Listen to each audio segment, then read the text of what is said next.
जय श्री कृष्णा। दिवाली की आप सबको बहुत बहुत शुभकामनाएं।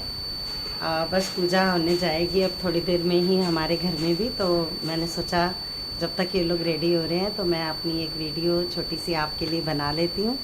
कार्तिक महात्म जो मैं पढ़ रही हूँ यूट्यूब में डाल रही हूँ, तो यूट्यूब परिवार वालों को दीपावली की बहुत बहुत बहुत शुभकामनाएँ। और कार्तिक अध्याय 19वां शुरू कर रही हूँ कार्तिक महात्म का। बोलो तुलसी मैया की जय, बोलो शिक्षण कृष्ण भगवान की जय। 19वां अध्याय। राजा पृथु बोले, ब्राह्मण, आपने तुलसी का महात्म और व्रत का वर्णन किया, सो मैंने सुना। ये कार्तिक का व्रत पहले किसने, कब और कैसे किया, सो वर्णन करो। नारद जी बोले, सहचाल्य पर करबीरपुर में धर्मदत्त नाम का विद्वान ब्राह्मण रहता था। वह सदा विष्णु के व्रत, पूजन, द्वादक्षर मंत्र का जप करता और अतिथि सत्कार में लगा रहता था। एक समय कार्तिक मास में एक प्रहर रात्रि रहने पर भगवान के मंदिर में गया। भगवान के लिए पूजन सामग्री सहित उस ब्राह्मण ने एक भयंकर लाल नेत्रों वाली राक्षसी देखी, जिसकी दाढ़ टेढ़ी है, जीभ चल रही है, लंबे दांत और लंबे होंठ हैं, नंगी है, वह मांस सूखा हुआ है और घर शब्द करती हुई है। उसे देखकर वह ब्राह्मण भयभीत होकर कांपने लगा और उसने पूजा का थाल व सामग्री तथा जल उस राक्षसी को मारा। उस ब्राह्मण ने भगवान का स्मरण करके तुलसी का जल राक्षसी के ऊपर फेंका, सो उसके स्पर्श मात्र से उसके पाप नष्ट हो गए और वह पूर्व जन्मों के कर्मों के योग के कारण से अपने दशा को याद करके ब्राह्मण को प्रणाम करके बोली, हे ब्राह्मण, पूर्व कर्म के फल से इस दशा को प्राप्त हुई हूँ, इसीलिए कैसे उत्तम गति को प्राप्त करूँ, सो आप उपाय बताओ। नारद बोले, कलहा नामक राक्षसी अपने कर्म को कहती गई।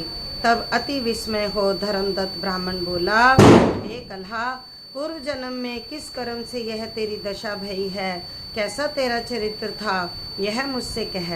कलहा बोली, हे महाराज, सौराष्ट्र में एक भिक्षक नामक ब्राह्मण था।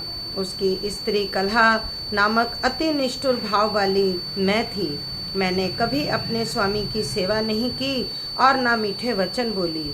मैं उन्हें सदैव धोखा देती रही। मुझको कलेश ही प्यारा लगता था। ये बात जानकर पति ने दूसरे विवाह का विचार किया। तब मैंने जहर खा लिया और तब यम के दूत मुझे बांध कर ले गए। यमराज ने मुझे देखकर चित्रगुप्त से पूछा, इसने क्या कर्म किया है? देखो, इसने जो बुरा कर्म किया उसका फल भोगे। कलहा बोली, चित्रगुप्त डराकर मुझसे बोला, इसने कोई शुभ कर्म नहीं किया। स्वयं मिष्ठान खाती थी, पति को नहीं देती थी। इससे ये वल्मुनि पक्षी की योनि में अपनी विष्ठा को खाती रहे।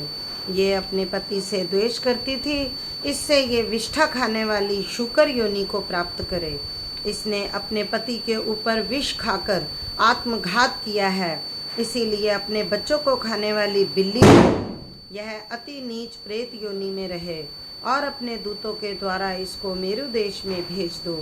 यहाँ वहाँ ये बहुत काल तक तीनों प्रेत योनियों को भोगे।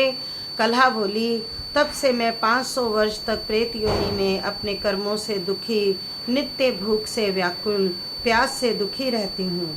भूख प्यास से पीड़ित हो वैश्य के देह में प्रविष्ट होकर मैं दक्षिण देश में कृष्ण और वेणी नदियों के संगम पर आई। जब मैं नदी के तट पहुँची तब उस शरीर से शिव और विष्णु के गणों ने मुझको अलग कर दिया।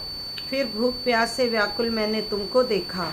तुम्हारे हाथ में तुलसी मिला जल जो मेरे ऊपर गिरा, उससे मेरे पाप दूर हो गए।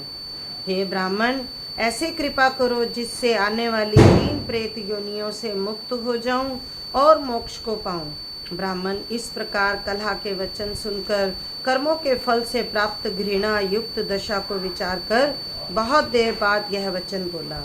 इति कार्तिक महात्म 19वां अध्याय। श्रीमन्नारायण नारायण नारायण, लक्ष्मी नारायण नारायण नारायण, श्रीमन्नारायण नारायण नारायण। नारायण। हम कथा को यहीं विराम देंगे। दीपावली की पूजा भी हमें करनी है, तो मैं एक अध्याय ही पढ़ूंगी। जय श्री कृष्णा, जय तुलसी।